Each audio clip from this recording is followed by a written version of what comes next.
درختوں کے نیچے بندھے جانور پوری دوپہر سستانے کے بعد اب قدرے ہوشیار ہو کر ارد گرد نظریں گھما گھما کر دیکھنے میں مشغول تھے۔ سڑک کے کنارے بنی چھپر دکانوں کے مالکان پانی کی بالٹی ڈونگے بھر بھر کے اپنی دکانوں کے آگے چھڑکاؤ کر رہے تھے۔ وہ باہر نظریں دوڑاتے ہوئے یوں ہی بے معنی سوچے میں الجھی ہوئی تھی۔ گاؤں کی حدود ختم ہو کر ایک بار پھر کوئی چھوٹا سا شہر شروع ہو چکا تھا۔ اس نے اپنی نظریں ایک بار پھر گاڑی کے اندر مرکوز کر لیں۔ ڈیش بورڈ پر ایک ٹیشو کا ڈبہ رکھا تھا، 2-4 کیسٹ کور بکھرے ہوئے تھے، بیک مرر کے بالکل اوپر ایک چھوٹا سا بھالو لٹکا ہوا تھا۔ ہاں، ایک موبائل بھی موجود تھا۔ باقی ٹوٹی پھوٹی چیزوں کے برعکس موبائل بالکل نیا نکور تھا۔ پتہ نہیں کون سا ماڈل تھا۔ ندا کی معلومات اس معاملے میں بالکل صفر تھی۔ سب چیزوں سے ہوتی ہوئی اس کی نظریں اسٹیئرنگ پر دھرے ہاتھوں تک آ پہنچی اور اضطراری انداز میں بجتی انگلیوں پر نظر پڑتے ہی وہ گویا ایک بار پھر حقیقت کی دنیا میں لوٹ آئی۔ بڑے ابا کے سامنے اتنے خراب موڈ کا مظاہرہ کر کے آئے ہیں، نہ جانے میرے ساتھ کیا کریں گے۔ پھر وہی اندیشہ، ساری سوچیں گھوم پھر کر اسی ایک نقطہ پر پہنچ کر ختم ہو رہی تھیں۔ تھک ہار کر اس نے سیٹ کی پشت سے سٹکا کر آنکھیں ہی موند لیں۔ پھر غالباً اس کی آنکھ لگ گئی تھی، کیونکہ جب گاڑی ایک جھٹکے سے رکنے پر اس نے آنکھیں کھولی تو باہر مکمل اندھیرا ہو چکا تھا۔ غالباً منزل بھی آ گئی تھی، کیونکہ اس کا ہمسفر اب گاڑی بند کر کے دروازہ کھول رہا تھا۔ اس کے اترنے کے بعد وہ بھی اس کی تقلید میں گاڑی سے نکل آئی۔ کیا بات ہے؟ اپنے مخصوص روکھے لہجے میں بولتے ہوئے اس نے ندا کو دیکھا۔ جی؟ ندا کو غالباً اس کا سوال سمجھ میں نہیں آیا تھا۔ میں کہہ رہا ہوں، کیوں باہر آئی ہو گاڑی سے؟ بیٹھو ابھی، میں ابھی آ رہا ہوں۔ وہ حاکم مرگ مفاجات کی عملی تصویر بنی ایک بار پھر گاڑی میں آ بیٹھی۔ یہ غالباً کسی کالونی کی سڑک تھی، کیونکہ سڑک کے دونوں اطراف چھوٹے بڑے خوبصورت سے گھر ایک ترتیب سے بنے ہوئے تھے۔ وہ چپ چاپ ہادی کو جاتا دیکھتی رہی۔ چند قدم چلنے کے بعد وہ دائیں جانب ایک نسبتاً چھوٹی گلی میں مڑ گیا۔ وہ الجھ سی گئی، کہاں گئے ہیں یہ؟ اس نے ناسمجھی کے عالم میں ارد گرد نظریں دوڑائیں۔ اسے گئے کافی دیر ہو گئی تو وہ یکدم پریشان ہو گئی۔ مجھے چھوڑ کر کہاں چلے گئے؟ وہ اپنی ہتھیلیاں مسلنے لگی۔ کہیں بھاگ تو نہیں گئے؟ بے دہانی میں اس نے خود کلامی کی تھی۔ ان کا کیا ہے؟ میں تو ان کے سر پر بوجھ کی طرح دھر دی گئی ہوں۔ اب اگر وہ نہ آئے تو میں کیا کروں گی؟ اجنبی شہر، اوپر سے رات کا وقت۔ پھر اچانک نظریں موبائل پر جا رکی تھی۔ بے اختیار موبائل اٹھا کر گھر کا نمبر ملایا، لیکن افسوس کریڈٹ ختم تھا۔ موبائل تو اتنا شاندار لے رکھا ہے، کارڈ نہیں ڈلوا سکتے؟ اس نے موبائل پٹخ دیا۔ آنکھیں ایک بار پھر ڈبڈبا گئی تھیں۔ اس نے سر دونوں ہاتھوں میں گرا لیا، آنسو روانی سے بہنے لگے تھے۔ اچانک ہی گاڑی کا دروازہ کھلنے کی آواز آئی تھی۔ اس نے نہایت سرعت سے سر اٹھایا، آنے والا ہادی ہی تھا۔ گاڑی میں بیٹھتے ہوئے اس نے ندا پر نظر ڈالی۔ کیا بات ہے؟ رو کیوں رہی ہو؟ اس نے گاڑی سٹارٹ کرتے ہوئے بے نیازی سے پوچھا۔ اب وہ کیا بتاتی؟ سو وہ چپ ہی رہی۔ میں اپنے دوست کے گھر گیا تھا چابی لینے۔ میری غیر موجودگی میں گھر کی چابیاں اس کے پاس ہوتی ہیں۔ اس کا ملازم صفائی کر دیتا ہے۔ پہلی بار اس نے ندا سے اتنی لمبی بات کی تھی، لیکن لہجہ بدستور خشک ہی تھا۔ اس بار سفر زیادہ لمبا نہیں تھا۔ 2-4 موڑ مڑنے کے بعد گاڑی دوبارہ رک گئی تھی۔ ہادی گاڑی سے نکلا، لیکن وہ احتیاطاً گاڑی میں ہی بیٹھی رہی کہ کہیں ایک دفعہ پھر وہ اسے ڈانٹ نہ دے۔ یہاں تمہارے استقبال کے لیے کوئی نہیں ہے، لہذا خود ہی گاڑی سے اترنا پڑے گا، اس نے بدستور بیٹھا دیکھ کر رکھائی سے کہا تو وہ خجل ہوتے ہوئے گاڑی سے باہر نکل آئی۔ اتنی دیر میں وہ گیٹ کھول چکا تھا۔ کچھ جھجکتے ہوئے اس نے قدم اندر رکھا۔ گھر تو خوبصورت ہے۔ وہ وہیں پورچ کے ایک کونے میں کھڑی گھر کا جائزہ لے رہی تھی۔ ہادی گاڑی اندر لاک کر گیٹ لاک کر چکا تھا۔ ڈگی سے سامان نکالنے کے بعد وہ ندا کی طرف دیکھے بغیر اندر کی جانب بڑھ گیا، جیسے پتہ ہو کہ وہ پیچھے پیچھے چلی آئے گی۔ اگر ندا کے پاس موقع ہوتا تو وہ بھی اس کی یہ توقع پوری نہ کرتی، لیکن مسئلہ یہ تھا کہ وہ اس وقت مکمل طور پر اس شخص کے رحم و کرم پر تھی۔ لاؤنج میں سامان رکھ کر وہ کسی اور کمرے میں گم ہو گیا۔ وہ وہیں صوفے پر بیٹھ گئی۔ اب کیا کروں؟ بڑا سا سوالیہ نشان اس کے سامنے تھا۔ 10-15 منٹ بعد جب وہ دوبارہ وہاں آیا تو وہ ہنوز اسی پوزیشن میں بیٹھی تھی۔ تم ابھی تک یہاں بیٹھی ہو؟ وہ استجابیہ انداز میں پوچھتے ہوئے اس کے قریب آ رکا۔ دیکھو، میرے پاس رسمی باتوں اور تکلفات کے لیے نہ تو وقت ہے اور نہ ہی ٹیمپرامنٹ۔ یہ سائڈ والا کمرہ میں گیسٹ روم کے طور پر استعمال کرتا ہوں۔ تم اس میں اپنا سامان رکھ لو اور یوں چھوٹی چھوٹی باتوں کے لیے میری طرف نہ دیکھا کرو، مجھے الجھن ہوتی ہے۔ عرصہ ہوا مجھے اکیلا رہنے کی عادت ہو چکی ہے اور اب تمہیں بھی خود کو اسی روٹین میں ایڈجسٹ کرنا ہوگا۔ وہ اپنی بات مکمل کر کے وہیں ٹی وی کھول کر بیٹھ گیا، جبکہ ندا اپنا سامان، جو ایک سوٹ کیس اور ایک بیگ پر مشتمل تھا، اٹھا کر اس کے بتائے ہوئے کمرے میں آ گئی۔ کمرے کی سجاوٹ میں سادگی کا عنصر غالب تھا۔ چاروں طرف ایک تائرانہ نظر ڈالتے ہوئے اس نے سامان ایک سائڈ پر رکھا اور خود دیوار گیر الماری کے پٹ میں نصب بڑے سے بیضوی آئینے کے سامنے آ رکی۔ 4 گھنٹے پر محیط سفر کے نشانات چہرے پر موجود تھے۔ رہی صحیح کسر متواتر رونے سے پوری ہو گئی تھی۔ کچھ دیر تک آئینہ دیکھتے رہنے کے بعد دوپٹہ بیڈ پر ڈال کر بیگ سے کپڑے نکال کر واش روم میں گھس گئی۔ 10-15 منٹ تک شاور لینے کے بعد وہ قدرے فریش ہو کر باہر نکلی تھی۔ گیلے بال سلجھا کر دوپٹہ شانوں پر پھیلا کر اس نے تھوڑا سا دروازہ کھول کر باہر جھانکنے کی کوشش کی۔ صاحب بہادر غائب تھے۔ سکون کا سانس لیتے ہوئے وہ لاؤنج میں آ گئی۔ بھوک سے برا حال ہو رہا تھا اور کچن کس طرف ہے یہ معلوم کرنا فی الوقت سب سے اہم تھا۔ لاؤنج کے بیچوں بیچ کھڑی وہ یہی سوچ رہی تھی کہ نہ جانے کہاں سے وہ پھر آن ٹپکا۔ میں کچن میں جانا چاہ رہی تھی۔ اس کی سوالیہ نظروں کے جواب میں وہ جلدی سے بولی۔ اس نے کوئی جواب دیے بغیر آگے بڑھ کر گیلری کے کونے میں موجود دروازہ کھول دیا۔ وہ چپ چاپ کچن میں آ گئی۔ کچن ویسا ہی تھا جیسا کسی تنہا مرد کے گھر میں ہو سکتا تھا۔ بے ترتیبی نمایاں تھی۔ فریج کھول کر دیکھا، وہاں بھی یہی حال تھا۔ سوائے انڈوں کے اور کوئی قابل ذکر چیز موجود نہ تھی۔ ادھر ادھر کچھ ڈبے کھول کر دیکھے کہ شاید کوئی دال چاول مل جائیں، لیکن کچھ نہ پا کر اس نے انڈے ہی پھینٹ لیے۔ آٹا گوندھ کر روٹی بناتے ہوئے اس کا دل شدت سے چاہ رہا تھا کہ صرف اپنے لیے روٹی پکائے، لیکن پھر خیال آیا کہ دریا میں رہ کر مگرمچھ سے بیر کیا رکھنا۔ بہرحال روٹی پکا کر جیسے تیسے وہیں کھڑے ہو کر کھائی، باقی ڈھانپ کر ہادی کے لیے رکھ دی اور ایک بار پھر اپنے کمرے میں چلی آئی۔ الماری دیکھی، تھوڑا بہت سامان رکھا جسے سمیٹ کے ایک خانے میں منتقل کیا اور پھر اپنا سامان سیٹ کرنے لگی۔ یہ کام بھی 20-25 منٹ کا تھا۔ اس سے فراغت پا کر اس نے عشاء کی نماز پڑھی اور اپنے بیڈ پر آ لیٹی۔ حالانکہ اس وقت شدت سے چائے کی طلب ہو رہی تھی، لیکن اس کی موجودگی میں بے تکلفی کا مظاہرہ کرنے کا دل نہیں چاہ رہا تھا۔ چائے کی خواہش دباتی وہ سونے کی کوشش کرنے لگی۔ آنکھیں مونتے ہی پچھلے کچھ دن اپنے بوڑھی جزیات کے ساتھ یاد آتے چلے گئے۔ بڑے ابا کا گرجنا، بڑی اماں کی جھنجھلاہٹ، صاحب بہادر کی دھمکیاں، سب کچھ ذہن میں تازہ ہو گیا۔ اس منظر میں اگر کوئی خاموش تماشائی تھی تو وہ ندا منصور تھی، جو فریقین کے دلائل اور دو طرفہ مکالمات یوں سنتی رہی جیسے موضوع سخن اس کی ذات نہیں بلکہ پاس پڑوس کی کوئی ہستی ہے۔ لیکن کہتے ہیں نا کہ وقت کے ساتھ ہر مسئلہ حل ہو جاتا ہے، سو اس کا مسئلہ بھی حل ہو ہی گیا۔ یہ اور بات کہ اس طرح وہ نہ 3 میں رہی نہ 13 میں۔ انہی سوچے میں الجھتی وہ نہ جانے کس وقت نیند کی وادیوں میں اتر گئی۔ یہ اور بات تھی کہ خواب میں بھی صاحب بہادر کے چہرے کے بگڑے زاویے ہی ڈراتے رہے۔ صبح اس کی آنکھ کھلی تو فجر کی اذان ہو رہی تھی۔ نماز پڑھ کر اس نے کمرے سے باہر جھانکا کہ پورے گھر میں طاری سناٹے کو محسوس کر کے وہ ایک بار پھر بیڈ پر آ لیٹی۔ خیال تھا کہ کچھ دیر تک ہادی کے اٹھنے کا انتظار کر کے کچن میں جا کر ناشتے کا بندوبست کرے گی، لیکن یہ خیال محض خیال ہی رہا۔ لیٹنے کے ساتھ ہی ایک بار پھر آنکھ لگ گئی تھی۔ پھر تو اسی وقت ہوش آیا جب دھڑا دھڑ دروازہ بجایا گیا۔ کچھ دیر تو اسے ساری صورتحال سمجھنے میں لگی، پھر حواس بیدار ہوئے تو فوراً اٹھ کر دروازہ کھولا۔ ہادی آفس جانے کے لیے بالکل تیار تھا۔ جی؟ اس نے ہونک پن سے دریافت کیا۔ میں آفس جا رہا ہوں، گیٹ بند کر لو۔ مختصر سی بات کر کے وہ پلٹ گیا تھا۔ وہ دونوں ہاتھوں سے بال سمیٹتی اس کے پیچھے چلی آئی۔ تمہارے ناشتے کا سامان کچن میں رکھا ہے، اس کے علاوہ بھی کچن کے لیے جن چیزوں کی ضرورت ہو مجھے بتا دینا، بلکہ لسٹ بنا کر رکھنا، شام کو لا دوں گا۔ گاڑی کا لاک کھولتے ہوئے ایک بار پھر وہ اس سے مخاطب ہوا۔ وہ سر ہلا کر رہ گئی۔ دل میں تھوڑی خوشی بھی ہوئی کہ بالآخر اسے خاتون خانہ کا منصب تفویض کر ہی دیا تھا۔ اس کے روانہ ہونے کے بعد وہ گیٹ بند کر کے اطمینان سے پلٹی۔ اب وہ گھر کا جائزہ لینے کے لیے آزاد تھی۔ سب سے پہلے اس نے ہادی سے کمرے کا رخ کیا۔ کچن کے برعکس یہاں خاصی ترتیب تھی۔ کمرے کی سجاوٹ میں کلر اسکیم کا خاص خیال رکھا گیا تھا۔ فرنیچر بھی نسبتاً سادہ لیکن اسٹائلش تھا۔ ندا نے بے اختیار ہی اس کی چوائس کو سراہا تھا۔ کمرے کے ایک کونے میں رائٹنگ ٹیبل، کمپیوٹر اور بک ریک بھی موجود تھا۔ گویا ضرورت کی ہر چیز موجود تھی۔ کچھ دیر تک گرد و پیش کا جائزہ لینے کے بعد وہ الماری کی طرف بڑھی۔ وہاں کا حال البتہ بدتر تھا۔ الماری کھلتے ہی کپڑوں کا ایک ڈھیر اس پر گرنے کو تھا۔ اس نے جھٹ سے دونوں پٹ بند کر ڈالے۔ عجیب متضاد شخصیت کے مالک ہیں۔ کمرہ بالکل کسی سگھر بی بی کی طرح سیٹ کر رکھا ہے اور الماری کی طرف کوئی توجہ ہی نہیں۔ بہرحال ہادی کے کمرے کے جائزے سے فراغت پا کر اس نے باقی گھر کا معائنہ شروع کر دیا۔ 2 بیڈ روم، ایک ڈرائنگ روم، لاؤنج، اسٹور اور کچن۔ گھر کے پچھلے حصے میں بڑا سا صحن تھا جس کی اینٹوں کے سرخ رنگ پر مٹی کی تہ چڑھی ہوئی تھی۔ وہاں تھوڑی دیر تک چہل قدمی کرنے کے بعد وہ کچن میں چلی آئی۔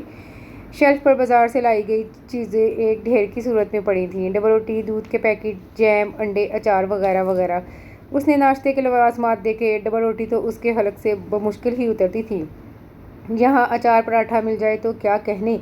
اس کے منہ میں پانی بھر آیا۔ پھر حسب خواہش ناشتہ کر کے چائے پیتے ہوئے ٹی وی پر خبریں بھی سن لیں۔ پورے ملک میں سب کچھ ویسا ہی تھا جیسا کہ 24 گھنٹے پیشتر تھا۔ کسی بھی قسم کی تبدیلی کے آثار نہ پا کر اس نے اکتا کر ٹی وی آف کر دیا۔ اب وہ سوچ رہی تھی کہ کیا کیا جائے۔ کرنے کو بہت سے کام تھے، پورا گھر اس کے سامنے تھا۔ صفائی کرنا چاہتی تو بہت سا وقت گزر جاتا۔ نمبر بنانے کے لیے ہادی کی الماری سیٹ کی جا سکتی تھی، پھر کچن کو بھی درست حالت میں لانا تھا، لیکن پھر بیک جنبش قلم سب کام خود ہی رد کر ڈالے۔ موصوف کا مزاج پہلے ہی تتیا مرچ کا سا ہے۔ اگر میں نیک پروین بن کر سارے کام کرنے لگی تو سمجھیں گے ان کا دل جیتنے کے لیے پاپڑ بیل رہی ہوں، مزید پھول جائیں گے۔ ایویں مجھے کیا ضرورت ہے خود کو ہلکان کرنے کی؟ اس نے بڑی اماں کی ساری نصیحتوں اور ہدایتوں کو نظر انداز کرتے ہوئے مزے سے سوچا اور پھر دوپہر تک سونے کا فیصلہ کرتے ہوئے کمرے میں آ گئی۔ اتنے عرصے بعد تو اس طرح سے سونے کا موقع ملا تھا۔ شام تک فراغت تھی، وہ اس خوبصورت چانس کو ضائع کیسے کرتی؟ اگر ماہین اسے یوں بے فکری سے سوتا دیکھ لیتی تو غش کھا جاتی۔ دوپہر کو وہ صرف نماز پڑھنے کے لیے اٹھی تھی اور نماز پڑھ کر دوبارہ سو گئی تھی۔ 4 بجے کا وقت ہوگا جب ہادی آفس سے لوٹا۔ دل میں خدشہ تھا کہ اکیلی لڑکی، اکیلا گھر اور نئی جگہ، کہیں بیچاری گھبرا کر بے ہوش ہی نہ ہو جائے۔ شکل سے وہ شاید اتنی ہی بزدل لگتی تھی۔ بہرحال لاشعوری طور پر اپنی ذمہ داری محسوس کرتے ہوئے وہ گھر چلا آیا۔ چابی اس کے پاس ہی تھی۔ گھر کے اندر قدم رکھتے ہی سناٹے کا سا احساس ہوا۔ سب سے پہلے اس نے لاؤنج میں نظریں دورائیں کہ شاید کسی کونے میں دبکی بیٹھی ہو۔ لاؤنج خالی بھائیں بھائیں کرتا ہوا۔ کچن میں گیا تو وہاں بھی کوئی نہیں۔ سب چیزیں ویسی کی ویسی تھیں جیسے وہ صبح چھوڑ کر گیا تھا۔ کھانا پکنے کے کوئی آثار دکھائی نہیں دے رہے تھے۔ وہ کچھ حیران ہوتا ہوا اس کے کمرے کی سمت آیا۔ دروازے پر ہلکی سی دستک دی، جواب ندارت۔ کچھ سوچ کر اس نے دروازہ کھول کر اندر دیکھا۔ نیم اندھیرے کمرے میں بیڈ پر اسے دراز دیکھ کر وہ سمجھ نہیں پا رہا تھا کہ کیا کیا جائے۔ 1-2 بار کھنکاڑنے پر بھی جب اس کی حالت میں کوئی تبدیلی نہ آئی تو وہ قدرے پریشان ہو کر اس پر جھکا تھا کہ کہیں واقعی بے ہوش تو نہیں ہو گئی۔ چلتے وقت اماں نے بطور خاص تاکید کی تھی، بچی کا دل بہت کمزور ہے، حساس طبیعت کی مالک ہے، خیال رکھنا۔ اس پر جھکا ابھی وہ سوچ ہی رہا تھا کہ کیا کرے، تب ہی اس نے پٹ سے آنکھیں کھول دیں۔ ایک پل تو وہ اسے بھی سمجھ میں نہیں آیا کہ کیا معاملہ ہے۔ وہ یہی سمجھی کہ خواب میں چونکہ اسے ہی دیکھ رہی تھی تو اب آنکھیں کھلنے پر بھی اس کی ہی شبیہ سامنے ہے، لیکن اس کی آنکھیں کھولنے پر جس طرح وہ سیدھا ہوتے ہوئے پیچھے ہٹا تھا، اس سے اندازہ ہوا کہ خواب ختم اور حقیقت شروع ہو چکی ہے۔ آپ آگے؟ اس نے اٹھتے ہی یوں ہی پوچھ لیا، کرنے کو کوئی اور بات جو نہیں تھی۔ جی ہاں، میں تو آ ہی گیا ہوں، لیکن آپ کا جو حال ہے وہ خاصا خطرناک ہے۔ جتنی بے ہوش ہو کر آپ سو رہی تھیں، ایسے میں کوئی بھی آ کر گھر کا صفایا کر سکتا تھا۔ اس نے اس کے سونے پر طنز کیا۔ آفس سے جلدی اٹھنے پر اور اندیشوں کے غلط ثابت ہونے پر وہ جھنجھلا گیا تھا۔ آپ کے پاس تو چابی تھی، کوئی اور کیسے آ سکتا ہے؟ وہ اتنی بھی معصوم نہیں تھی۔ وہ بھنا کر رہ گیا۔ دیواریں بہت نیچی ہیں، کوئی معصوم بچہ بھی پھلانگ سکتا ہے۔ اس نے اب ڈرانا چاہا۔ کوئی بات نہیں، میں کمرہ لاک کر کے سو جایا کروں گی، اس نے اطمینان دلایا۔ وہ بری طرح چڑ گیا۔ ہوں، کمرہ لاک کر کے سو جاؤں گی، جیسے محترمہ ہی تو میرے لیے سب سے زیادہ اہم ہے۔ اس نے دل ہی دل میں اس کی نقل اتاری اور ڈٹائی کی حد ہے، یعنی سونا ضرور ہے، یہ نہیں کہہ سکتی تھی۔ آئندہ احتیاط کروں گی۔ وہ جلتا بھنتا کمرے سے باہر نکل گیا اور بستر سے نیچے ٹانگیں لٹکائے ندا سنجیدگی سے اس بات پر غور کر رہی تھی کہ کیا واقعی یہ گھر اتنا غیر محفوظ ہے یا ہادی نے محض ڈرانے کے لیے کہا ہے؟ گیٹ پر بیل ہو رہی تھی۔ ہادی مارکیٹ گیا ہوا تھا۔ پہلے تو سوچا کہ شاید وہی ہے، لیکن اس کے پاس چابی ہوتی تھی۔ کچھ سوچ کر وہ گیٹ پر چلی آئی۔ پہلے کی ہول میں سے جھانک کر دیکھا، ایک خاتون دکھائی دے رہی تھیں۔ اس نے مطمئن ہو کر گیٹ کھول دیا۔ وہاں ایک کی بجائے 2 خواتین تھیں، ایک ذرا بڑی عمر کی اور دوسری اس کی عمر کی لڑکی۔ گیٹ کھلنے پر غالباً ندا کے نظر آنے کی توقع نہیں تھی۔ آنکھیں پھارے اسے تک رہی تھیں۔ جی؟ ندا نے مسکراہٹ سے نواز کر ان کی حیرانی کم کرنا چاہی۔ وہ ہادی؟ خاتون نے فقرہ ادھورا چھوڑا۔ آپ لوگ اندر آ جائیں۔ ندا کو یوں گیٹ پر کھڑے ہو کر بات کرنا مناسب نہیں لگا، اس لیے انہیں لے کر اندر چلی آئی۔ بیٹھیے پلیز، اس نے رسم میزبانی نبھانا چاہی۔ ہم یہ لے کر آئے ہیں۔ خاتون نے لڑکی کے ہاتھ سے پلیٹ لے کر اس کی جانب بڑھائی تھی، جو ندا نے شکریہ کے ساتھ تھام لی۔ میں مسز وسیم ہوں اور یہ میری چھوٹی بہن ہے سائمہ، اسی لین کے آخری گھر ہے ہمارا۔ ندا کو دیکھ کر جو شوق لگا تھا، خاتون نے بمشکل اس سے نکلتے ہوئے اپنا تعارف کروایا۔ میں ندا ہوں، آپ سے مل کر بہت خوشی ہوئی، اس نے مبہم سا تعارف کروایا۔ آپ ہادی کی؟ خاتون نے جھجکتے ہوئے دوبارہ سوال کیا۔ اس سے پہلے وہ اپنا مفصل تعارف کرواتی، گیٹ کھلنے کی آواز آئی، شاید ہادی آ گئے ہیں۔ ہادی جیسے ہی ساز و سامان سے لدا پھندا اندر آیا، ندا کے ساتھ دونوں خواتین کو بیٹھا دیکھ کر کچھ حیران رہ گیا۔ خواتین نے بڑے پرتپاک انداز میں اس سے سلام دعا کی تھی۔ اس نے بھی خاصا مسکرا کر ان کا حال احوال دریافت کیا۔ ندا نے غور سے ہادی کے چہرے کو دیکھا۔ اوہ، تو گویا ہٹلر جونیئر کو مسکرانا بھی آتا ہے، ویری گڈ، اس نے دل ہی دل میں سراہا۔ وہ لوگ ہادی سے اتنے دنوں کی غیر حاضری کا سبب جاننا چاہ رہی تھیں۔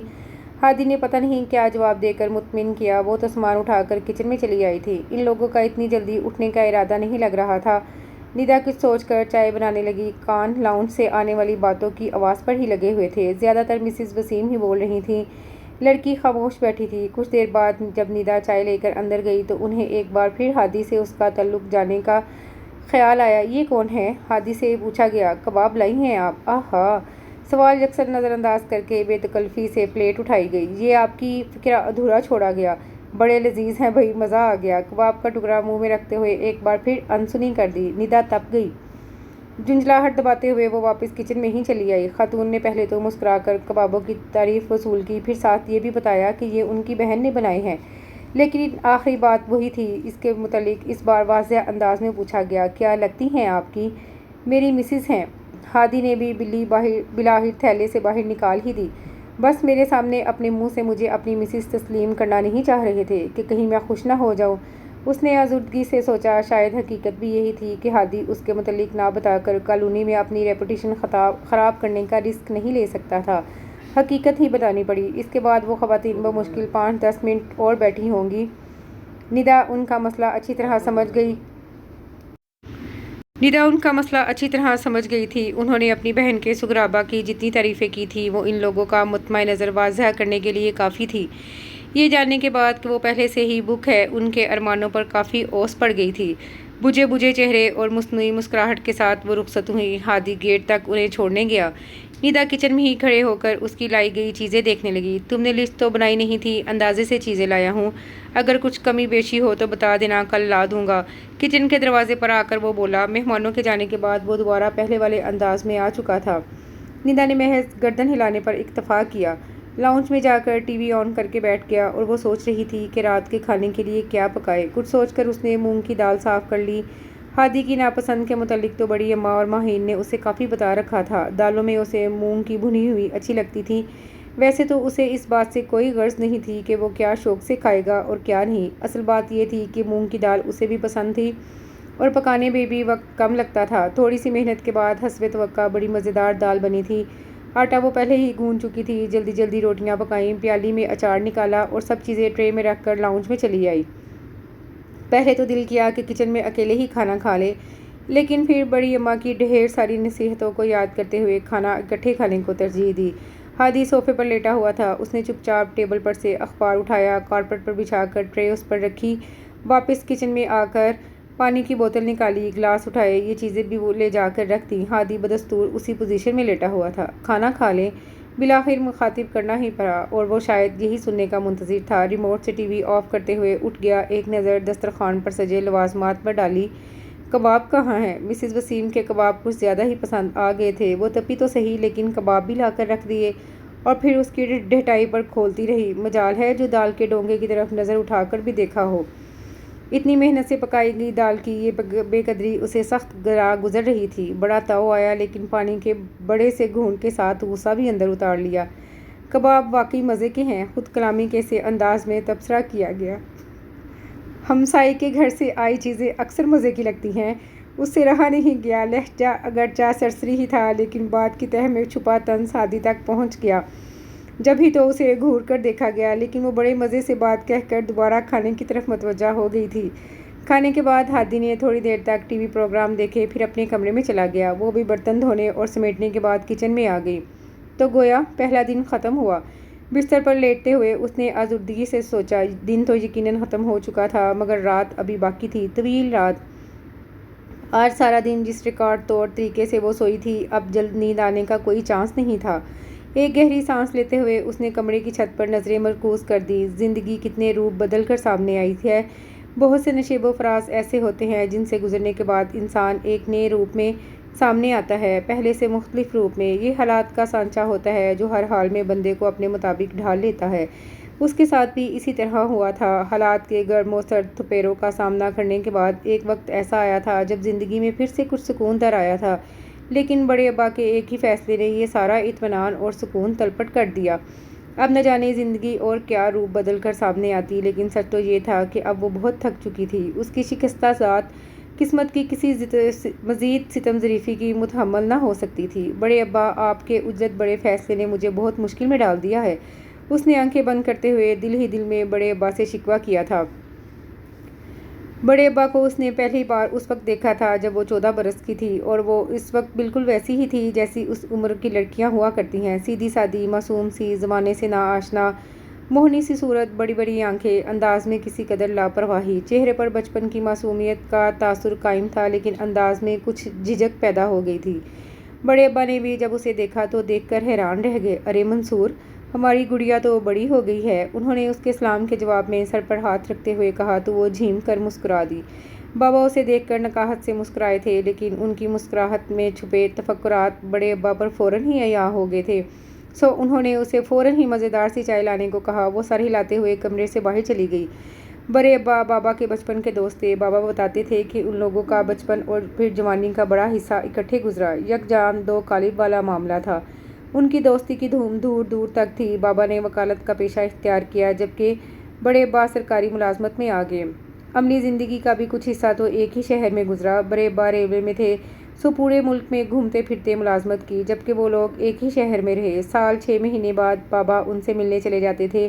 خط و کتابت بھی باقاعدگی سے ہوتی تھی۔ وہ 6 سال کی تھی جب امی کا انتقال ہوا۔ بڑے ابا اس وقت بھی آئے تھے، ساتھ بڑی اماں بھی تھیں، لیکن وہ وقت ایسا تھا کہ اسے اپنا ہی ہوش نہیں تھا، کہاں کے بڑے ابا اور کیسی بڑی اماں۔ وہ تو دن رات اپنی پیاری امی کو ہی تلاشتی رہتی، جو اچانک کہیں گم ہو گئی تھیں۔ تو بابا بالکل گمسم ہو گئے تھے، اپنے کمرے میں بند رہتے۔ بڑے ابا اور بڑی اماں نے انہیں تسلی دینے کی اپنی سی بہت کوششیں کر لی تھیں، جس کا نتیجہ یہ نکلا کہ بابا نے اپنے آپ کو سنبھال کر اپنی تمام تر توجہ ندا کی طرف مبذول کر لی۔ اس کے بعد بڑے ابا کے خطوط تو متواتر آتے رہتے، البتہ ان کا آنا نہ ہوا، اور اب وہ طویل عرصے بعد آئے تھے، شاید 8 سال بعد، جب بابا کو پہلا ہارٹ اٹیک ہوا تھا۔ کہاں تو اتنے سالوں سے کوئی نہ کوئی مصروفیت آڑے آ کر انہیں آنے سے روک دیتی تھی، اور کہاں خط ملنے کے صرف 2 دن بعد ہی وہ پاپا کے پاس پہنچ گئے۔ کتنی دیر تک دونوں دوست بغل گیر ہو کر آنسو بہاتے رہے۔ بابا کو تو بہت سے غم تھے، اپنی رفیق حیات کے بچھڑنے کا، اپنی اکلوتی بیٹی کے مستقبل کا، اپنی بیماری کا، لیکن بڑے ابا کو صرف ایک غم تھا، اپنے دوست کا۔ ندا اس ساری صورتحال سے گھبرا گئی تھی۔ کتنی وحشت ہو رہی تھی اسے بابا کو یوں روتا دیکھ کر۔ 6 سال کی عمر میں ماں سے محرومی کو تو اس کے بچپن نے جیسے تیسے سہاڑ لیا تھا، لیکن اب 14 برس کی عمر تک وقت نے اسے خاصا سمجھدار بنا دیا تھا۔ بابا کی بیماری اور ان کے آنسو اس سے برداشت نہ ہو رہے تھے۔ اس کی آنکھیں بھی ڈبڈبا گئیں۔ تب بڑے ابا کی نظر اس پر پڑی۔ انہوں نے اسے خوب پیار کیا تھا، اسے بڑے ابا بہت اچھے لگے تھے، بالکل بابا جیسے۔ ان کے آنے سے بابا کی طبیعت سنبھل گئی تھی، سو اس کا وحشت زدہ دل بھی کچھ پرسکون ہوا تھا۔ بڑے ابا نے 1 ہفتہ ان کے ہاں قیام کیا تھا۔ مدتوں بعد گھر میں یوں رونق ہوئی تھی۔ وہ میٹرک میں تھی، اسکول سے آتی تو بڑے ابا اور بابا دونوں باتیں کر رہے ہوتے۔ دوپہر کے کھانے کے بعد وہ بھی ان کے ساتھ بیٹھ جاتی، پھر غیر محسوس طریقے سے وہ دونوں باتوں کا رخ موڑ دیتے، محض اسے خوش کرنے کے لیے اپنے بچپن اور جوانی کے واقعات چھیڑ دیتے۔ ہاتھوں کے پیالے میں چہرہ رکھے ندا مسکراتے ہوئے ان کی باتیں سنتی اور اسی زمانے میں پہنچ جاتی۔ وہ حیران ہوتی کہ بابا بھی کبھی اتنے شرارتی ہوتے تھے۔ اپنے سوبر اور خوبصورت سے بابا کو جب وہ کالج کے اسٹوڈنٹ کے روپ میں سوچتی تو اسے بڑا مزہ آتا۔ یوں باتوں میں 1 ہفتہ گزر گیا اور پتہ بھی نہ چلا۔ شاید اچھے دن یوں ہی جلدی گزر جاتے ہیں، ورنہ جن دنوں بابا ہاسپٹل میں تھے دن بہت رینگ رینگ کر گزر رہے تھے۔ بہرحال بڑے ابا چلے گئے، لیکن تھوڑے عرصے بعد وہ چکر لگا لیتے تھے۔ ان کے آنے سے بابا کو تسلی ہو جاتی تھی۔ بابا ویسے بھی اکیلے تھے، بھائی کوئی نہیں تھا۔ ایک بہن تھی، وہ عرصے سے ابو ظہبی میں مقیم تھی۔ امی کا البتہ بڑا پڑا کنبہ تھا، لیکن وہ لوگ عجیب سے تھے، لیے دیے انداز میں آتے، رسمی سا حال پوچھتے اور 2 گھڑی بیٹھ کر چلے جاتے۔ امی کا کچھ دھندلا سا خاکہ اس کے ذہن میں تھا۔ ہاں، اس کی نانی بھی امی جیسی تھیں۔ امی کی وفات کے کچھ عرصہ بعد نانی بھی فوت ہو گئی تھیں، لیکن جب تک وہ زندہ رہیں انہوں نے بھی ندا کو بہت پیار دیا۔ جب کبھی بابا اسے نانی کے پاس چھوڑتے تو وہ ساری رات اسے اپنے ساتھ لپٹا کر سلاتی تھیں۔ ان کو اس میں اپنی بیٹی کا عکس دکھائی دیتا تھا اور اسے ان سے کے وجود سے امی کی خوشبو آتی تھی۔ نانی اور امی ان سب سے اتنی مختلف کیوں ہیں؟ ایک دن یہی سوال اس نے بوا جی سے کر لیا۔ تب بوا جی نے اسے بتایا کہ امی نانی کے پہلے شوہر سے ہیں۔ نانی جب 2 سالہ بیٹی کے ہمراہ بیوہ ہو کر گھر لوٹی تو کچھ عرصے بعد ہی ان کی دوسری شادی کر دی گئی۔ شاید یہی وجہ تھی نانا سمیت باقی گھر والوں کے خشک رویے کی۔ بہرحال نانی کی وفات کے بعد اس نے وہاں جانا ہی چھوڑ دیا۔ دن یوں ہی گزرتے جا رہے تھے۔ میٹرک میں اس نے شاندار نمبر لیے۔ اتفاق سے ان دنوں بڑے ابا بھی آئے ہوئے تھے۔ انہوں نے بابا کے ساتھ مل کر اس کی کامیابی کو بہت اچھے طریقے سے سیلیبریٹ کیا، ڈھیر سارے تحفے دیے اور خوب گھمایا پھرایا۔ آگے ایڈمیشن لینے کا معاملہ اٹھا تو اس کی سمجھ میں ہی نہیں آ رہا تھا کہ کن مضامین کا انتخاب کرے۔ ایسے میں بڑے ابا نے ہی اس کی مدد کی اور اس کا رجحان دیکھتے ہوئے اسے پری میڈیکل میں ایڈمیشن لینے کا مشورہ دیا۔ اس طرح ندا منصور نے کالج میں قدم رکھا۔ ذہین تو وہ ہمیشہ سے ہی تھی، سو حسب توقع ایف ایس سی میں بھی نمبر بہت اچھے آئے تھے، لیکن میڈیکل میں ایڈمیشن کی بجائے اس نے بی ایس سی میں داخلہ لے لیا۔ بابا نے بہت زور دیا کہ وہ کم از کم انٹری ٹیسٹ تو دے لے، لیکن وہ اچھی طرح جانتی تھی کہ بابا کی بیماری کے باعث گھر کے حالات ایسے نہ تھے کہ خوشی سے اس کی پڑھائی کا خرچہ نکل سکتا۔ بابا بہت دل گرفتہ ہوئے۔ وہ جانتے تھے کہ اس نے یہ فیصلہ کیوں کیا ہے۔ پڑھائی شروع ہونے کے بعد گھر پر بھی مصروفیات بڑھ گئی تھیں۔ بوا بہت بوڑھی ہو گئی تھی۔ بوا تھی تو ملازمہ، مگر ان کا اتنے عرصے کا ساتھ تھا کہ اب وہ گھر کے بزرگ کی حیثیت رکھتی تھی۔ کالج کا ٹف شیڈیول، گھر کے کام اور محلے کے بچوں کو ٹیوشن پڑھانا، زندگی ایک دم سے بہت مصروف ہو گئی تھی۔ بی ایس سی کے 2 سال تو گویا پلک جھپکتے میں گزر گئے۔ بابا کی طبیعت کافی بہتر تھی۔ پھر جن دنوں اس نے بی ایس سی کے پیپرز ہو رہے تھے، ان کی طبیعت پھر گری رہنے لگی۔ وہ بابا کے سر ہو گئی کہ وہ ڈاکٹر سے تفصیلی چیک اپ کروائیں، مگر بابا ہنس کر ٹال دیتے۔ اس کے پیپر شروع ہو کر ختم بھی ہو گئے۔ رزلٹ کے انتظار تک کچھ عرصہ بالکل فراغت کا تھا۔ یہ سارا وقت اس نے بابا کے ساتھ گزارا۔ رات گئے تک وہ اور بابا بیٹھ کر باتیں کرتے رہتے۔ کبھی بابا کچھ فائلیں وغیرہ اٹھا کر اسے اپنے اکاؤنٹ، واجبات اور دیگر اسی طرح کی چیزوں کی تفصیل سمجھانے بیٹھ جاتے۔ ایسے میں وہ سخت بور ہوتی۔ کیوں بتا رہے ہیں آپ یہ سب؟ وہ اکتا کر فائل بند کر دیتی۔ بابا دھیرے سے ہنس پڑتے اور چپکے سے اپنی آنکھوں کی نمی چھپا لیتے تھے۔ وہ ایک ایسی ہی رات تھی جب دیر تک بابا سے باتیں کرنے کے بعد وہ اپنے کمرے میں سونے چلی گئی۔ ابھی اسے سوئے ہوئے 1.5 گھنٹہ ہی گزرا تھا جب بوا نے اسے جھنجھوڑ کر اٹھایا تھا۔ کیا ہوا بوا جی؟ بوا کی حواس باختہ شکل دیکھ کر اس کا دل تیزی سے دھڑکنے لگا۔ کیا بتاؤں بیٹا، تہجد کے لیے اٹھی تھی؟ تمہارے بابا کے کمرے سے مسلح اٹھانے گئی، وہ تو نیم بے ہوش سے پڑے ہیں۔ بوا نے پھولی ہوئی سانسوں کے ساتھ اطلاع دی۔ وہ ننگے پاؤں بابا کے کمرے کی طرف بھاگی، کانپتے ہاتھوں سے بابا کی نبض چیک کی۔ نبض چل رہی تھی۔ پھر بابا کا چہرہ تھپتھپا کر انہیں زور زور سے آوازیں دینے لگی تو انہوں نے ذرا سی آنکھیں کھول کر اسے دیکھا اور کچھ بولنے کی کوشش کی۔ بوا پلیز صدیقی صاحب کے گھر سے کسی کو بلا لیں، بابا کو ہاسپٹل لے کر چلتے ہیں۔ اس نے بڑی مشکلوں سے حواس قابو میں رکھتے ہوئے بوا جی کو مخاطب کیا۔ وہ گردن ہلاتے ہوئے تیزی سے باہر نکلی۔ 10-15 منٹ بعد ہی صدیقی صاحب اور ان کی بیوی بوا جی کے ساتھ آ گئے۔ فکر نہ کرو بیٹا، سب ٹھیک ہو جائے گا، انہوں نے اس کا سر تھپکتے ہوئے تسلی دی۔ وہ لوگ فوراً ہسپتال پہنچے۔ بوا جی اور آنٹی گھر پر ہی رک گئے تھے۔ ڈاکٹر نے ہارٹ اٹیک بتایا تھا۔ وہ روتی لرزتی رہی۔ کچھ ہونے کے خوف نے دل کو اپنی گرفت میں لے رکھا تھا۔ صدیقی انکل نے اس کرے وقت میں اسے بہت حوصلہ دیا۔ سگے رشتہ داروں کی غیر موجودگی میں وہ محض پڑوسی ہونے کے باوجود اس کی بہت ڈھارس بندھا رہے تھے۔ ان کا داماد اسی ہاسپٹل میں ڈاکٹر تھا۔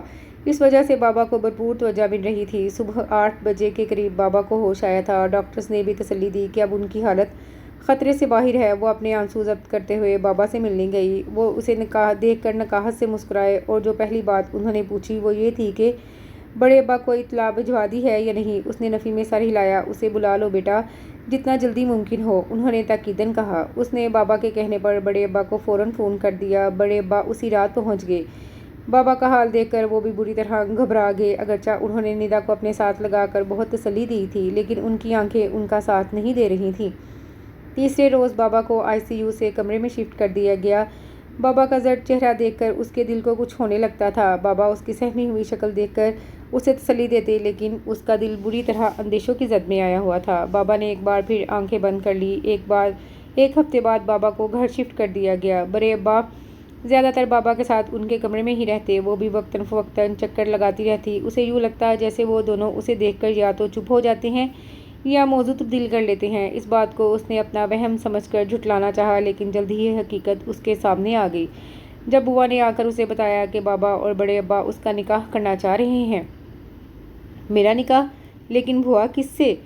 وہ سراسیمہ ہو گئی۔ ہادی سے، انہوں نے جواب میں بڑے ابا کے سب سے بڑے بیٹے کا نام لیا۔ اس نے اگرچہ بڑے ابا کے کسی بیٹے کو نہیں دیکھا تھا، لیکن غائبانہ واقفیت سب سے تھی۔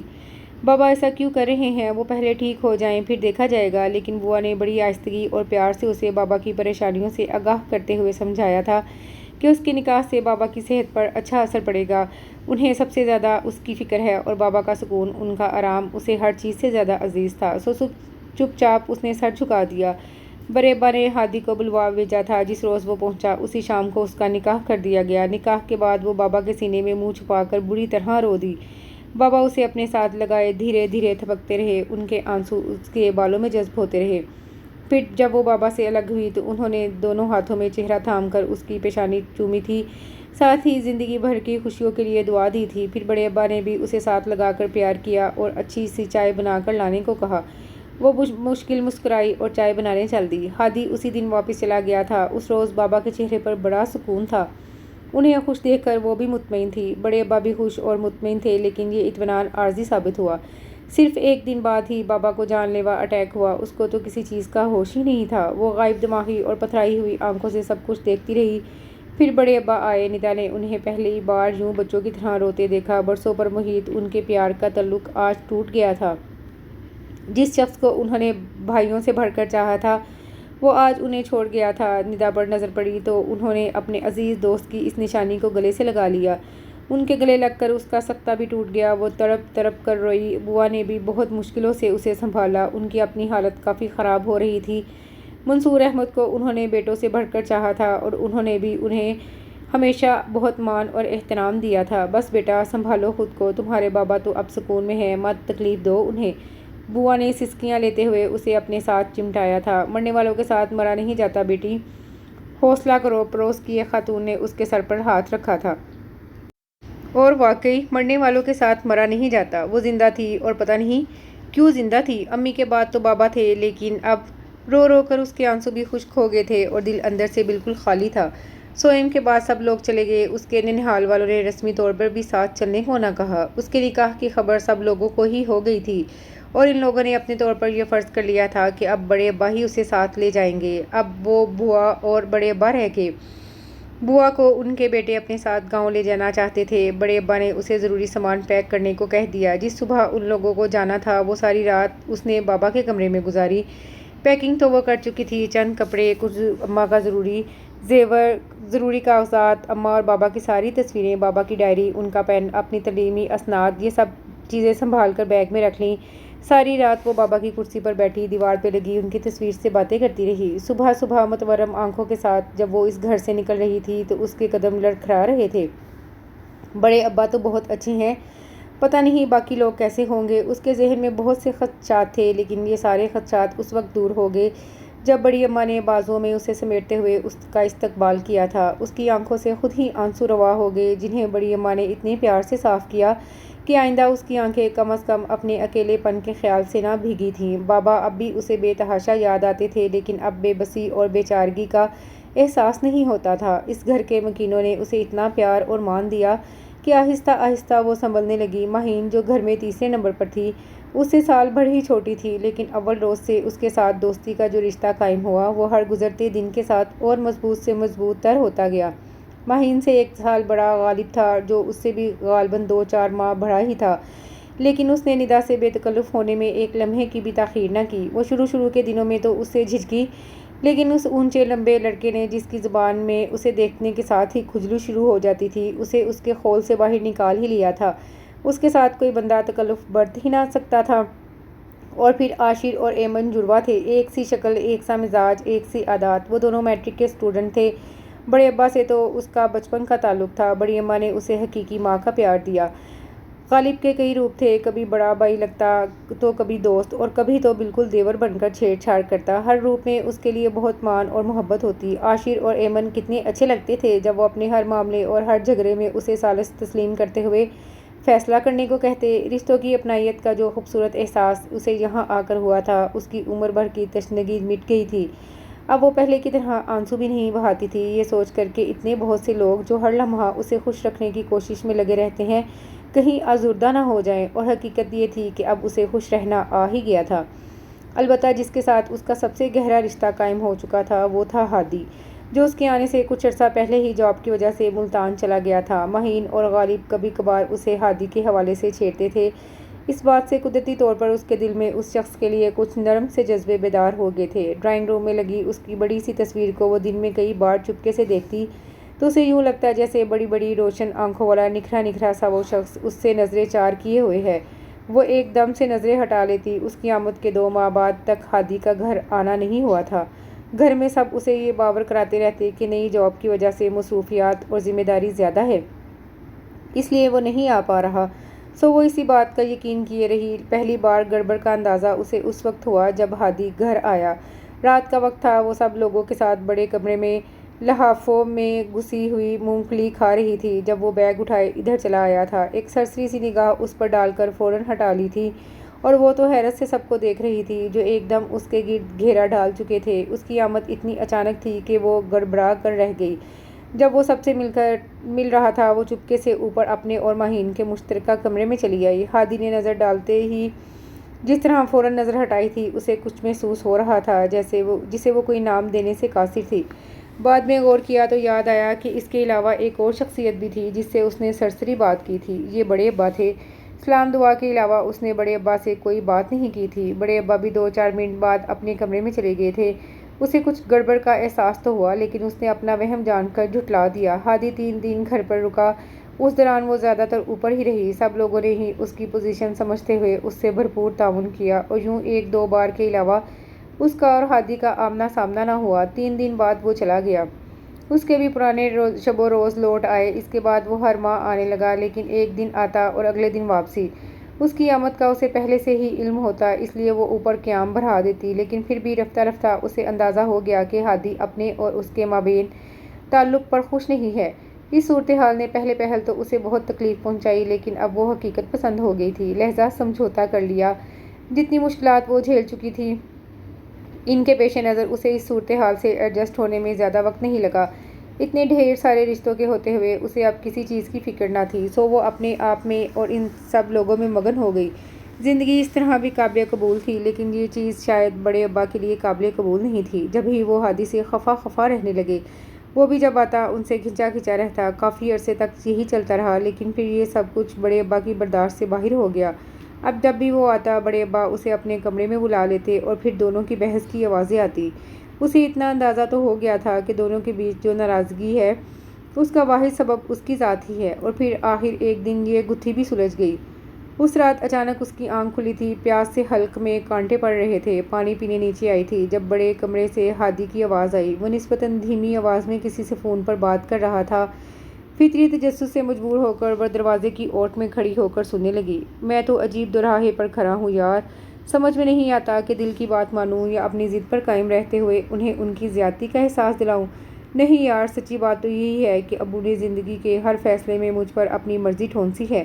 انہیں میرے جذبات اور احساسات کی کبھی بھی پرواہ نہیں رہی۔ بورڈنگ والے مسئلے سے لے کر اب اس معاملے تک، بلکہ ہر بات میں انہوں نے اپنی مرضی چلائی ہے۔ اب دیکھ لو، مجھے تو اچھی طرح علم ہے کہ میرا انٹرسٹ سیما میں تھا لیکن تب بھی ابو نے ہادی کی بات جاری تھی لیکن اسے اپنی مطلب کی بات معلوم ہو چکی تھی۔ سو دبے پاؤں اوپر آ گئی۔ پیاس کا احساس تک ختم ہو گیا تھا۔ تو یہ تھا سارا قصہ۔ بیچارے کسی لڑکی کو پسند کرتے ہوں گے اور بڑے ابا کی مہربانی کی وجہ سے درمیان میں آ گئی میں، یعنی ندا منصور۔ اس نے پرتعصب انداز میں سوچا۔ دکھ تو بے شک ہوا تھا لیکن اب ہادی پر ترس بھی آ رہا تھا۔ غیر جانبداری سے سوچا تو محسوس ہوا کہ واقعی اس کے ساتھ بڑی زیادتی ہو گئی ہے۔ ساتھ ہی حیرت بھی ہو رہی تھی کہ ہادی جیسا خشک مزاج سا بندہ محبت وغیرہ کے چکر میں بھی پڑ سکتا ہے۔ پتہ نہیں کیسی ہوگی وہ جس سے یہ محبت کرتے ہیں، شاید کلاس فیلو رہ چکی ہو۔ پتہ نہیں گھر والوں کو اس بات کا علم ہے یا ان سے بھی چھپایا ہوا ہے۔ بڑے ابا سے بھی یقیناً اس بات پر ہی جھگڑتے ہوں گے۔ ہائے بیچارے، ڈرتے بھی تو ہیں بڑے ابا سے۔ اس کی نیند اڑ چکی تھی۔ ذہن تانے بانے بنتا رہا۔ اپنی ذات کو الگ رکھ کر سوچا تو وہ حق پر لگا لیکن قصور تو اس کا بھی نہیں تھا۔ اگر وہ دوسری شادی کر لیتا ہے تو میرا کیا بنے گا؟ یہ خاصا غور طلب سوال تھا لیکن اگر وہ دوسری شادی نہیں کرتا تب بھی میرے لیے کون سا سازگار حالات ہوں گے؟ جب پسند ہی نہیں کرتا تو سر پر زبردستی مسلط کیسے ہو سکتی ہوں؟ وہ سوچتی رہی، مجھے تو بس یہ گھر چاہیے ہمیشہ کے لیے، مجھے اور کسی سے کچھ نہیں لینا دینا۔ اس نے گویا حتمی فیصلہ کیا اور سونے کی کوشش کرنے لگی۔ صبح آنکھ کھلی تو ہادی جا چکا تھا۔ بڑے ابا کا موڈ بھی رفتہ رفتہ نارمل ہو گیا تھا لیکن اس بات وہ حیرت انگیز طور پر دوسرے ہفتے ہی آن ٹپکا۔ لو جی، پھر کہانی شروع۔ اسے کوفت ہوئی، لیکن صبح جب اس نے اسے بہت خوشگوار موڈ میں ہنستے ہوئے دیکھا تو شدید حیرت ہوئی، اور اس وقت وہ حیرت کے مارے اسے غش آنے لگا جب ایک دو بار اسے بھی مسکرا کر دیکھا گیا۔ اس نے سٹ پٹا کر رخ بدلا تھا، اور تو اور آج تو بڑے ابا سے بھی حالات حاضرہ پر خوشگوار انداز میں تبصرہ فرمایا جا رہا تھا۔ تو یہ گویا حکمت عملی تبدیل کر لی گئی ہے کہ شیشے میں اتار کر کام نکلوایا جائے گا۔ وہ دور کی کوڑی لائی، آج تو بڑے ابا بھی کتنے خوش لگ رہے ہیں۔ اف خدایا، کہیں ایسا نہ ہو کہ جذباتی بلیک میلنگ سے بڑے ابا سے میرے متعلق کوئی فیصلہ کروا لیں۔ اب میں انہیں کیسے بتاؤں کہ مجھے ان کی دوسری شادی سے کوئی فرق نہیں پڑے گا۔ وہ کچن میں مہین کے ساتھ ناشتہ بناتی انہی سوچے میں گم تھی۔ پھر اس نے کچن کی کھڑکی سے ہادی کو بڑے ابا کے ساتھ ان کے کمرے میں جاتے دیکھا۔ اوہ! وہ تیزی سے کچن سے نکلی، بڑے ابا کے کمرے کے پاس پہنچ کر وہ ایک لمحے کو رکی، دوپٹہ درست کیا، گہرا سانس لے کر ہمت پیدا کی اور غراب سے کمرے کے اندر۔ دونوں اسے دیکھ کر چونکے تھے۔ آؤ بیٹا۔ بڑے ابا نے حیرت پر قابو پاتے ہوئے اسے اپنے برابر بیٹھنے کا اشارہ کیا۔ وہ مضبوط قدموں سے چلتی ہوئی وہاں جا بیٹھی۔ وہ بڑے ابا، اس نے حلق صاف کیا، مجھے آپ سے کچھ کہنا ہے۔ اس نے ہمت کر کے بڑے ابا کو مخاطب کیا۔ ہاں ہاں کہو، اتنا گھبرانے کی کیا بات ہے؟ انہوں نے شفقت سے اس کے سر پر ہاتھ رکھا۔ وہ بڑے ابا، بات یہ ہے کہ میں اس گھر میں رہنا چاہتی ہوں، ہمیشہ کے لیے۔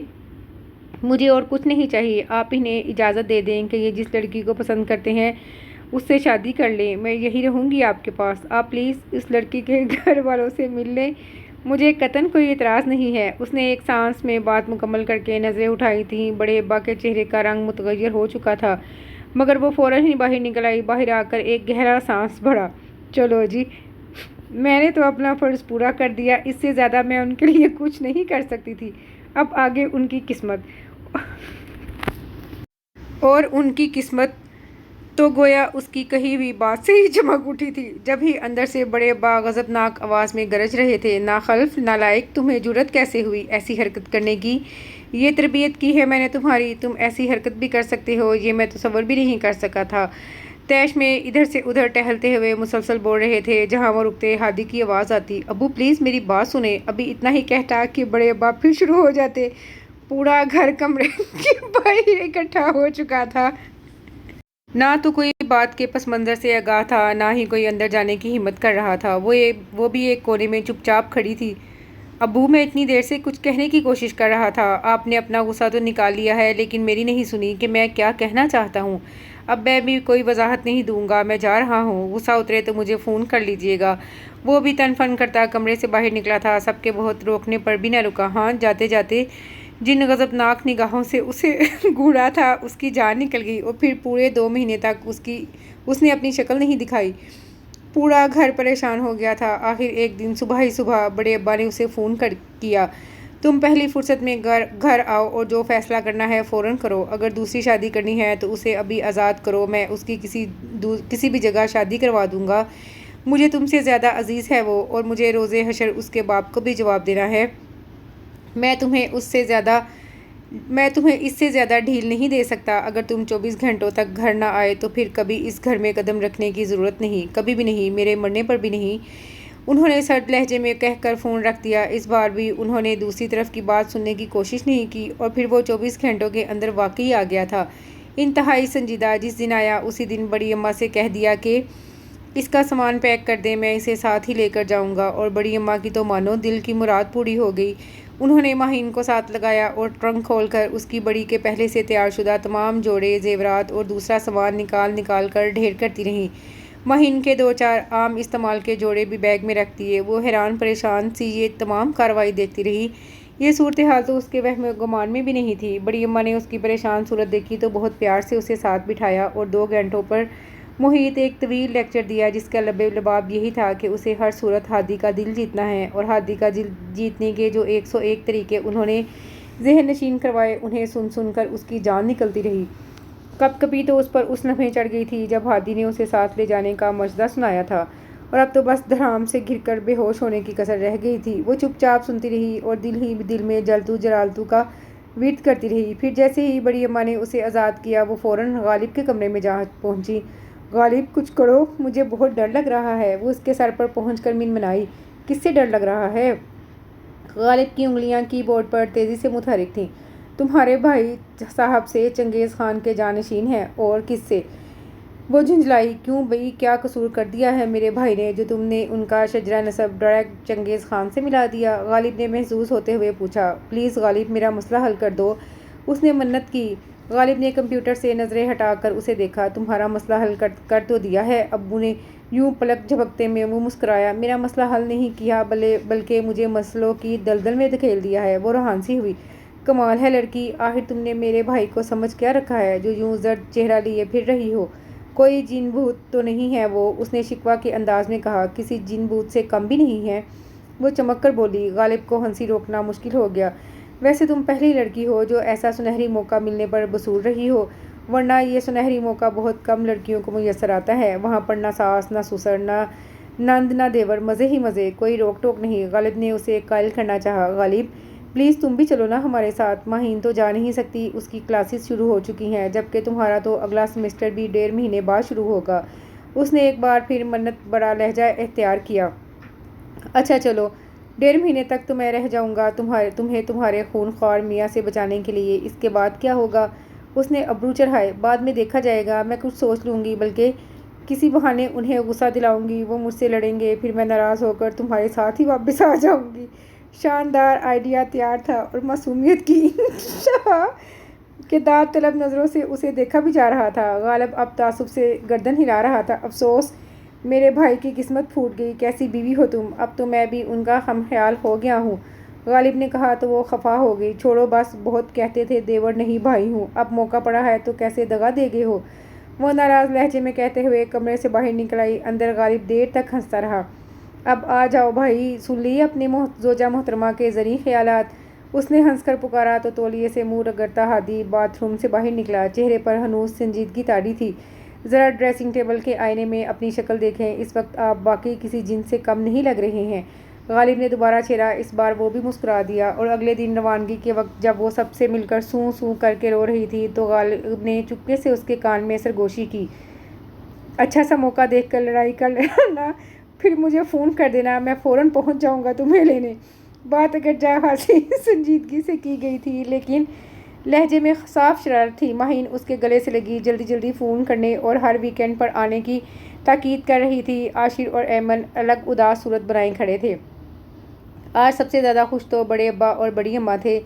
بڑی اماں نے گاڑی میں بیٹھنے تک اس کو سمجھایا تھا۔ جب گاڑی گیٹ سے باہر نکلی تو ندا یوں مڑ مڑ کر دیکھتی رہی جیسے اپنے میکے سے سسرال جا رہی ہو۔ پتہ نہیں وہاں پہنچ کر میرے ساتھ کیسا سلوک کریں گے۔ دل میں ڈھیر سارے اندیشے تھے، لیکن خلاف توقع پہلا دن تو ٹھیک ٹھاک ہی گزر گیا تھا، کسی بھی قسم کی جھڑپ کے بغیر۔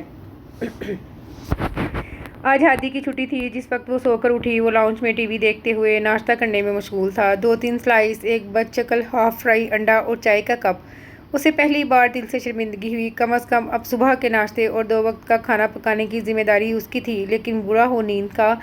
رات کروٹیں بدل بدل کر تھک گئی تھی، نیند نے آنے کا نام نہیں لیا۔ پچھلے پہر بہت مشکلوں سے جو نیند آئی تو اب 9:30 بجے آنکھ کھلی تھی۔ آئندہ خیال کروں گی، بڑی اماں کی نصیحتوں کو ذہن میں دہراتے ہوئے اس نے کچن کا رخ کیا اور اسی لمحے ہادی کا موبائل بجا۔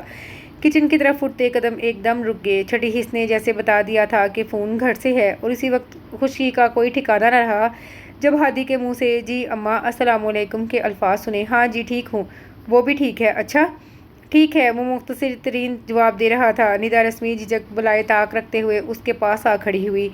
ہادی نے قدرے گھور کر اسے دیکھا۔ اس کا تو بس نہیں چل رہا تھا کہ ہادی کے ہاتھ سے فون اچک کر خود بات شروع کر دے، جبکہ اس کا بات کروانے کا کوئی ارادہ نہیں لگ رہا تھا۔ وہ تو جب بڑی اماں نے تیسری بار اس سے بات کروانے کا کہا تو بادل نخواستہ موبائل اس کے ہاتھ میں تھپانا پڑا۔ جی بڑی اماں ٹھیک ہوں میں، بالکل ٹھیک، بس آپ سب لوگ یاد آتے ہیں۔ بڑی اماں کی پرشفقت آواز سنتے ہی ڈھیر سارے آنسو آنکھوں میں امڑ آئے۔ ہادی کی خون خوار نگاہیں خود پر مرکوز پا کر جلدی سے خود کو سنبھالا۔ دوسری طرف حسب معمول بڑی اماں کی نصیحتیں جاری تھیں۔ پھر ماہین نے درمیان میں ہی فون لے لیا۔ اس کے بعد غالب، عاشر، ایمن سب سے ہی تھوڑی تھوڑی بات ہوئی، اور ان تھوڑی تھوڑی باتوں کا یہ نتیجہ نکلا کہ باقی کا سارا دن انتہائی خوشگوار گزرا تھا۔ شراب ٹخنوں سے اوپر شلوار چڑھائے پائپ کے ساتھ صحن دھوتے ہوئے وہ گزشتہ 2 گھنٹوں سے اس کوشش میں تھی کہ کسی طرح سے صحن کی گرد آلود ٹائلوں کے اصلی سرخ رنگ کو نکالا جائے۔ اس کوشش میں وہ خاصی حد تک کامیاب تو ہو گئی تھی، لیکن ایسا کرنے میں دونوں بازو بری طرح شل سے ہو گئے تھے۔ آج کل ویسے بھی اس پر گھر کی صفائی کا خب سوار تھا۔ 3-4 دن تک کچن کے کاموں اور ہلکی پھلکی صفائی کے علاوہ اس نے کوئی قابل ذکر کام نہیں کیا تھا، لیکن پھر فارغ رہ کر بھی بری طرح اکتا گئی، سو گھر چمکانے پر اپنی توجہ مبذول کر لی۔ سب سے پہلے تو کچن کی خبر لی، جالے جھاڑے، کیبنٹ صاف کیے، الماریوں سے علم غلم نکالا، شیلف رگڑ رگڑ کر دھویا، چولہے صاف کیے، فرش چمکایا، پھر ہر چیز کو الگ الگ ڈبوں میں نکال کر مناسب جگہ پر رکھا۔ برتن تو تھوڑے ہی تھے، پھر بھی ان کو ترتیب سے رکھا، یوں کچن کو کچن کی اصلی شکل میں لے آئی۔ کمروں کی صفائی میں البتہ زیادہ محنت نہیں کرنا پڑی۔ ہادی اس کی ان تمام سرگرمیوں سے بے نیاز اپنی ہی ذات میں مگن رہتا تھا۔ حالانکہ روز آفس سے واپسی پر گھر کا کوئی حصہ نیا سا نکھرا نظر تو آتا، مگر مجال ہے جو کبھی تعریفی نظر ہی ڈالی ہو۔ اس وقت بھی وہ آفس سے لائی گئی ڈھیروں فائلوں سمیت اپنے بیڈ روم میں تھا۔ دروازے پر کافی دیر سے بیل ہو رہی تھی۔ پہلے تو اس نے سوچا کہ شاید وہی گیٹ کھول دے گا، لیکن بیڈ روم کے بدستور بند دروازے کو دیکھتے ہوئے وہ خود ہی گیٹ تک چلی آئی۔ ایک بہت سوبر سی خاتون تھی۔ ندا نے اپنے حلیے کو کوستے ہوئے انہیں سلام کر دیا۔ خاتون اسے کافی دلچسپی سے دیکھ رہی تھیں۔ بڑے پیار سے اس کے سلام کا جواب دے کر انہوں نے اپنا تعارف کروا دیا۔ ہادی میرے بیٹے عثمان کا کولیگ اور دوست ہے۔ کئی دنوں سے عثمان کہہ رہا تھا کہ بھابھی سے مل آئیں، لیکن گھر کے بکھیروں سے فرصت ہی نہیں ملی۔ وہ اس کے ہمراہ ڈرائنگ روم کی طرف جاتے ہوئے بتا رہی تھی۔ ان کو بٹھا کر وہ ہادی کے کمرے کی طرف آئی۔ دستک دیکھ کر دروازہ تھوڑا سا کھولا۔ آپ کے دوست عثمان کی امی آئی ہیں؟ یعنی جتنی دیر میں ہادی آیا، آنٹی اس سے ابتدائی تعارف لے چکی تھیں۔ ہادی کے آنے پر وہ کچن میں چلی آئی۔ عثمان ہادی کا خاصا قریبی دوست تھا۔ یہ وہی دوست تھا جس کے گھر سے ہادی پہلے روز چابی لی تھی۔ آنٹی پہلی بار آئی تھی، صرف چائے پر ٹرکانا اسے اچھا نہ لگا۔ کچھ سوچ کر اس نے فریزر سے کباب نکالے۔ جتنی دیر میں چائے دم ہوئی، اس نے کباب تل لیے، ساتھ نمکو اور بسکٹ بھی رکھ کر ٹرے سیٹ کر دی۔ جب یہ چیزیں لے جا کر اس نے ٹیبل پر سجائی تھیں تو آنٹی نے اس کی کوئک سروس کو کافی سراہا تھا۔ چیزیں سرو کرنے کے بعد وہ اپنے چائے کا کپ اٹھا کر ہادی کے برابر جا بیٹھی۔ آنٹی ہادی سے اس کی تعریف کرتے ہوئے کہہ رہی تھیں کہ انہیں بھی تو اتنی اچھی بہو ملے، اور وہ ان کی تعریفوں پر شرمندہ ہو رہی تھی۔ ہادی بھی چپ چاپ مسکراتا رہا۔ واپسی پر دونوں انہیں گیٹ تک چھوڑنے گئے۔ یہ اور بات کہ اس کے بعد ہادی نے دوبارہ کمرے کا رخ کر لیا تھا اور اس نے چپ چاپ صحن کی راہ لی۔ کچھ دیر مزید صحن کی رگڑائی کے بعد پتہ نہیں کیوں اس کا دل کچھ اکتا سا گیا، تو وہ برآمدے کی سیڑھیوں پر آ بیٹھی۔ وہ یہ سب کچھ کب تک کرے گی؟ یوں بے مقصد اپنے آپ کو ادھر ادھر کے کاموں میں کب تک مصروف رکھے گی؟ قنوطیت نے ایک دم سے اس کے اندر ڈیرا جما لیا۔ اندر اداسی سی پھیل گئی۔ بے اختیار ہی اس نے اپنی ہتھیلیاں پھیلا کر ان میں کچھ کھوجنے کی کوشش کی۔ آج کل اسے اپنے آپ سے کچھ ڈر سا لگنے لگا تھا۔ بعض اوقات کچھ عجیب سے محسوسات اسے اپنی گرفت میں لے لیتے، جیسے ابھی تھوڑی دیر پہلے جب وہ ہادی کے برابر بیٹھی تھی تو وہ ایک دم سے اتنا اچھا لگا کہ وہ خود ہی گھبرا گئی۔ اپنی غیر یقینی زندگی میں وہ ایسی کوئی انوالومنٹ افورڈ نہیں کر سکتی تھی، اور شاید اسی لیے وہ یہاں آنے سے گریزاں تھی۔ آفس میں آج کل بہت کام تھا۔ باہر سے آڈیٹرز آئے ہوئے تھے، اور ایسے میں تو ہر دن گویا یوم حساب بن جاتا تھا۔ کام اور صرف کام۔ دوپہر کو لنچ ٹائم بھی آفس کی نظر ہو جاتا۔ دیر تو اسے تقریباً روزانہ ہی ہو رہی تھی، لیکن آج تو ریکارڈ ہی ٹوٹ گیا۔ ڈھیروں کام نپٹاتے ہوئے اسے بار بار ندا کے اکیلے ہونے کا خیال آتا رہا۔ الجھے ہوئے دماغ کے ساتھ کام بھی صحیح طور پر نہیں ہو رہا تھا۔ رات 11 بجے وہ آفس سے اٹھا۔ گھر پہنچتے 35 منٹ مزید لگ جاتے۔ اتنی دیر تو اس عرصے میں کبھی نہیں ہوئی تھی۔ گاڑی ڈرائیو کرتے ہوئے وہ لاشعوری طور پر اس کے متعلق سوچ رہا تھا، ساتھ ہی خود کو بھی کوس رہا تھا کہ اب تک ٹیلی فون کا کنیکشن بحال کیوں نہیں کروایا، اور موبائل تو ہوتا ہی اس کے پاس تھا۔ اتنا غیر ذمہ دار اور لاپرواہ تو وہ کبھی نہیں رہا تھا۔ بہرحال کافی تیز رفتاری سے ڈرائیونگ کرتے ہوئے وہ 20 منٹ میں گھر پہنچ گیا تھا۔ گیٹ پر پہنچ کر چابی کے لیے جیب ٹٹولی، چابی ندارت جلدی میں آفس ٹیبل پر ہی دھری رہ گئی تھی۔ جھنجھلا کر بیل دی۔ دوسری بیل پر اندر سے تیز تیز قدموں کی آواز سنائی دی۔ ندا گیٹ کھول کر ایک طرف کو ہو گئی۔ وہ گاڑی اندر لے آیا۔ گاڑی سے نکلتے ہوئے اس کی نظر ندا پر پڑی۔ پورچ کی ہلکی سی لائٹ میں اس کی سوجی ہوئی متورم آنکھیں دیکھ کر چونکا۔ وہ رو رہی تھی کہ اس کو ملال نے آن گھیرا۔ ندا چپ چاپ اس کے قریب سے گزر کر اندر چلی آئی۔ وہ دل ہی میں پشیمان ہوتا اپنے کمرے میں چلا گیا۔ شاور لیتے ہوئے وہ یہی سوچتا رہا کہ لڑکیاں تو اتنی ڈرپوک ہوتی ہیں، اتنی دیر میں تو سینکڑوں خدشات ان کے دل میں جمع ہو جاتے ہیں۔ یہ بھی تو لڑکی ہی ہے، اوپر سے اکیلی۔ اس کے پاس تو کسی کا فون بھی نہیں کہ 2-4 جگہ نمبر گھما کر تسلی کر سکے۔ اسے ترس آ گیا، کل ہی ٹیلی فون ٹھیک کروا لوں گا۔ کچھ فریش ہو کر کمرے سے نکلتے ہوئے وہ پکا فیصلہ کر چکا تھا